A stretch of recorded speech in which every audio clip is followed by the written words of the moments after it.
sans aller effectivement jusqu'à une indépendance qui ne pourrait pas être, parce qu'il faut qu'on applique cette politique pénale de façon uniforme, parce qu'il y a un principe d'égalité des citoyens devant la loi qu'il faut assurer, et il faut que la même politique soit portée sur l'ensemble du territoire français.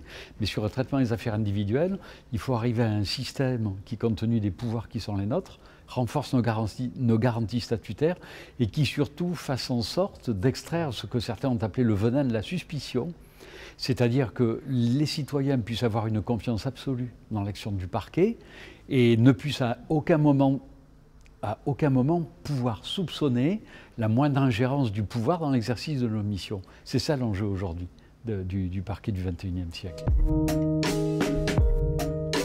Il ne s'agit pas du tout de nier les efforts budgétaires qui ont été consentis depuis 2 ou 3 ans, hein, ce n'est pas du tout mon propos, mais il y a des vrais problèmes de fond à travers une insuffisance chronique de moyens qui ne se réglera pas simplement avec des engagements contractuels. Il y a des problèmes d'emploi pérenne de magistrats et de greffiers, et puis il y a aussi un vrai problème d'organisation dans la gestion qui est soulevé régulièrement par la Cour des comptes depuis maintenant 3 ans.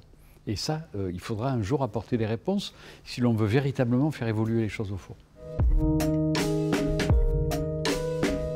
L'horreur des scènes que j'ai vues, et puis le regard des victimes après, que je revois régulièrement dans le cadre des cérémonies commémoratives. Je pense que c'est des choses qui marquent à jamais. Et puis après, le sentiment que c'est pas fini.